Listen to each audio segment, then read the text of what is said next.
Hai Israfil, apabila kau dengar di permukaan bumi masih banyak orang yang mengucapkan Allah, Allah, maka tunda sangkakala kiamat itu 40 tahun. Untuk apa? Ikraman liqailiha, menghormati orang yang mengucapkan Allah, Allah itu. Wah, jadi karena sekarang masih banyak yang mengucapkan Allah, besar hatilah kita, masih jauh kiamat itu. Tapi jangan lupa, kiamat pribadi, kiamat kecil itu yang nggak kita sangka-sangka. Ajal datang mencabut nyawa, itu kiamat pribadi, dan itu yang pasti kita hadapi, dan itu yang membuat kita tidak boleh bersikap main-main di dalam kehidupan sekarang ini. Saudara hadirin yang saya hormati, tidak ada lagi orang-orang muslim, seluruh penduduk dunia ini kafir. Lalu terciptalah struktur sosial yang berlandaskan prinsip hidup semau gue. Bakal terjadilah prinsip di mana yang kaya menyantap yang miskin, yang kuat menindas yang lemah. Hidup sudah bagaikan di rimba belantara, berlaku hukum rimba, siapa yang kuat dia yang menang, siapa yang lemah menjadi mangsa. Timbul kekacauan, maksiat merajalela, munkarat menjadi-jadi, sehingga isi bumi ini penuh dengan segala macam perbuatan dosa. Tidak ada perlunya lagi alam diperpanjang temponya. Datang saat yang sudah dijanjikan oleh Allah Azza wa Jalla, maka terjadilah yang disebut kiamat kubra, kiamat besar, kiamat hancur-hancuran. Bagaimana kejadian ini dimulai? Dalam surah Az-Zumar ayat 68, Allah Subhanahu wa taala berfirman, "Wa nufikha fis-suri fasa'iqa man fis samawati wa man fil ardi illa man sya'allahu." Maka manakala ditiuplah sangkakala, terkejutlah seluruh yang ada di langit dan seluruh yang ada di bumi. Bila saat kiamat datang, Allah perintah malaikat Israfil, Israfil, tiup sangkakalamu. Ditiuplah sangkakala oleh malaikat Israfil. Yang akibat daripada tiupan itu, seluruh yang ada di langit, seluruh yang ada di permukaan bumi terkejut. Yang ada di langit siapa? Malaikat kan? Bayangin aja kalau malaikat kaget, apalagi kita. Terkejut seluruh makhluk yang ada di bumi, yang ada di langit mendengar suara sangkakala itu. Bunyinya tidak sanggup kita bayangkan dahsyatnya. Ledakan nuklir, ledakan neutron, belum apa-apa ketimbang bunyi sangkakala malaikat Israfil ini. Nah, lalu mendengar bunyi sangkakala ini, gemparlah makhluk, kacaulah alam.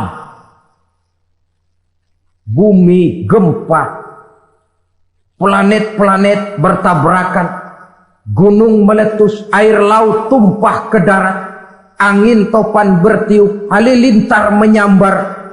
Lalu semua yang bernama hidup mati total. Mati bareng tanpa persiapan. La haula wala quwata illa billah. Saya kadang-kadang dalam tafakur bermohon, ya Allah, mudah-mudahan saya nggak nemuin kiamat beneran. Ngeri.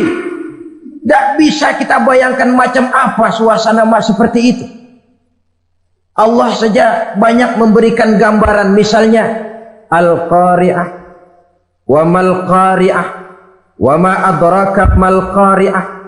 Kejadian yang menggemparkan. Tahukah kamu apa kejadian yang menggemparkan itu? Yauma yakunun nasu kal farasil mabsus wa takunul jibalu kal ihnil manfus.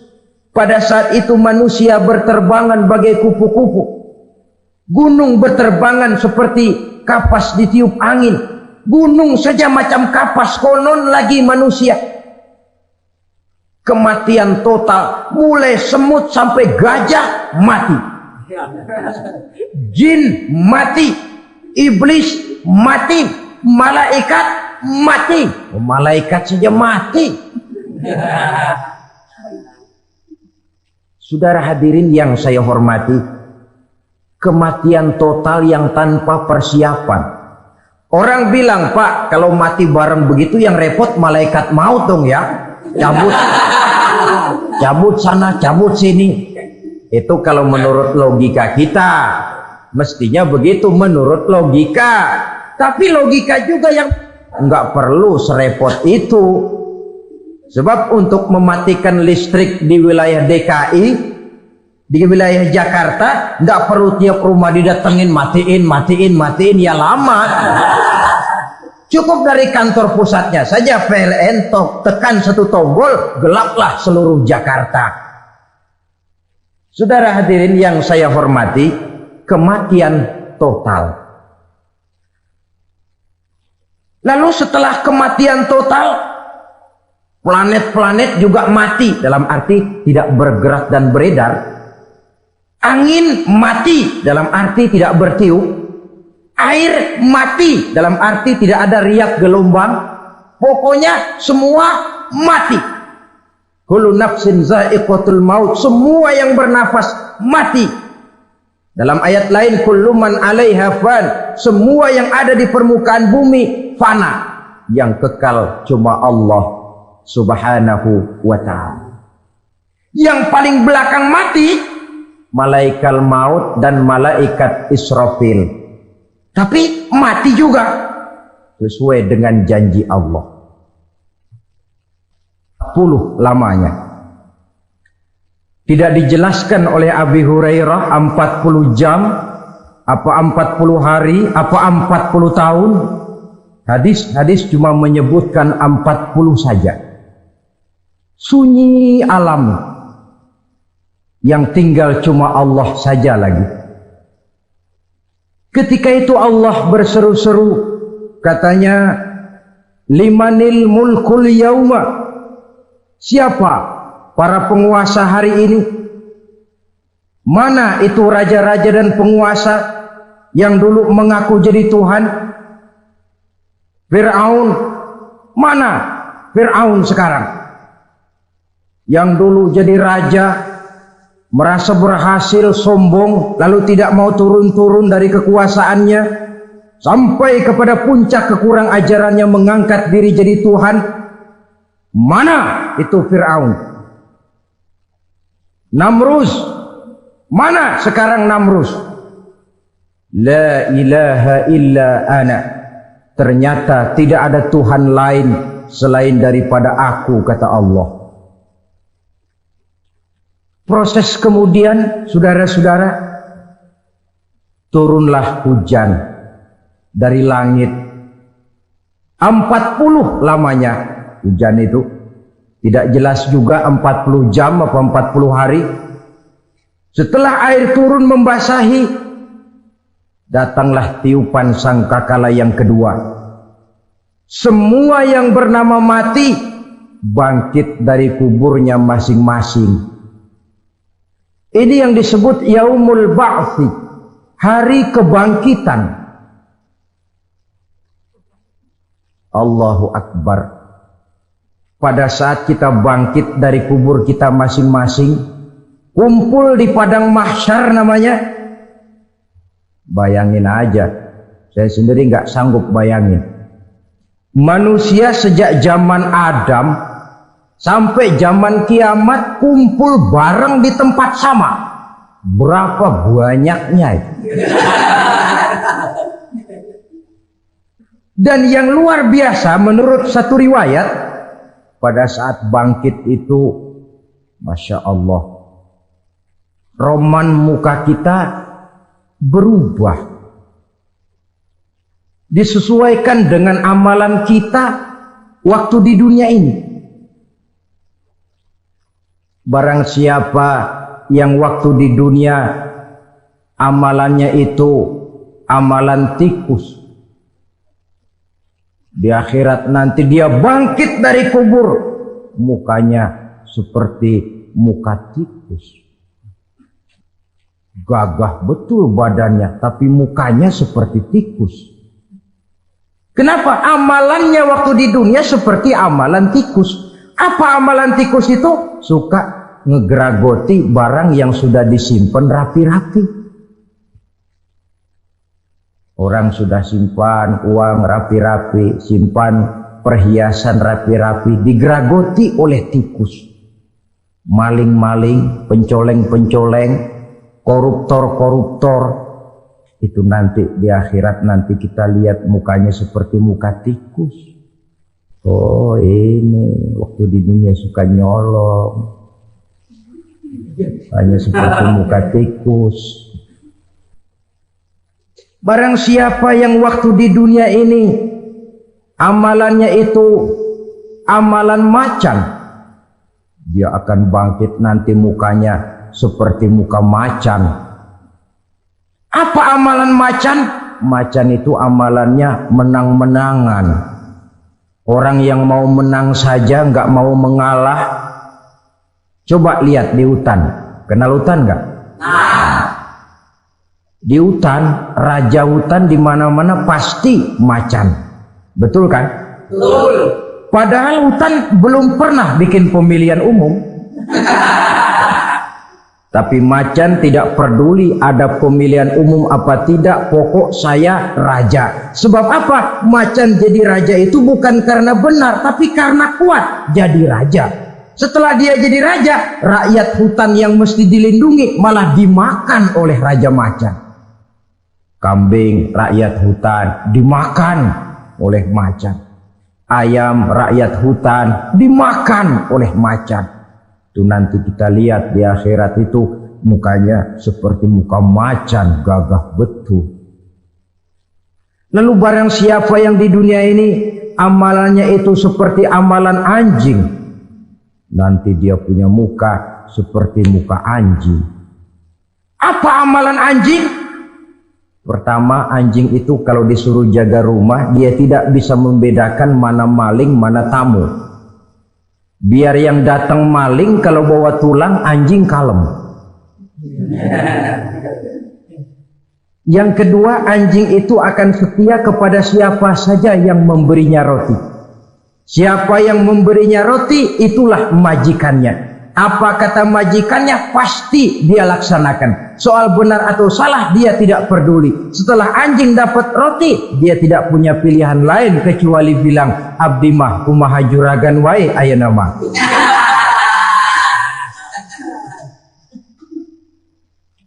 Saudara hadirin yang saya hormati, berkumpul di padang mahsyar, tiap orang sibuk dengan persoalannya masing-masing. Matahari waktu itu didekatkan oleh Allah, panas luar biasa. Ada yang saking panasnya itu mencucurkan peluh keringat sampai sebatas mata kakinya. Ada yang keringatnya sampai sedengkulnya, ada yang keringatnya sampai sepusatnya, ada yang keringatnya mengalir sampai sebahunya. Ada yang kelelap oleh keringatnya sendiri, sementara orang di sampingnya nggak apa-apa. Bergantung lagi amalan dia waktu di dunia ini.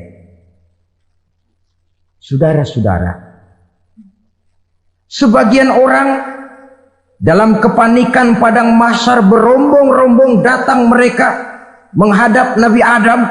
Ya Adam, anta abal bashar. Hai Adam, Tuhan adalah bapak moyang manusia. Kami sebentar lagi akan disidang, dimintakan pertanggungan jawab. Tolonglah kami, hai Adam.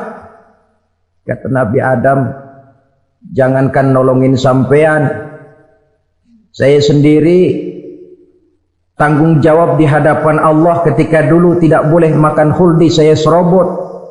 Sudahlah, urus diri masing-masing saja, nafsi. Begitu kata Nabi Nuh, begitu kata Nabi Ibrahim. Tiap orang bertanggung jawab sendiri-sendiri.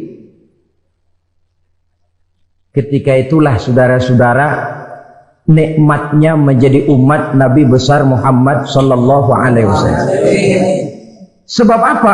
Walaupun menurut abjad kita ini umat paling belakang kita ini toh, karena Nabi Muhammad adalah nabi akhir, tapi akan dihisap lebih dulu, lewat di atas sirat lebih dulu, masuk surga lebih dahulu ketimbang umat-umat belakangan. Ketika Rasul mendekati ajal, beliau tanyakan itu kepada malaikat Jibril. Malaikat Jibril berkata, Muhammad, jangan khawatir, Allah sudah berjanji, inni haramtul jannata ala sairil anbiya hatta tadkhulaha anta wa haramtuha ala sairil umami hatta tadkhulaha ummatuka. Surga aku haramkan buat seluruh nabi kecuali kalau engkau Muhammad sudah masuk ke dalamnya, dan surga aku haramkan buat seluruh umat kecuali kalau umatmu Muhammad sudah masuk ke dalamnya. Logikanya, walaupun menurut abjad kita umat paling belakang, bakal dihisab paling dulu, lewat di atas sirat paling dulu, masuk surga paling dulu, kalau mampir ke neraka juga paling, ya resiko. Jangan mau enaknya aja paling dulu. Saudara hadirin yang saya hormati,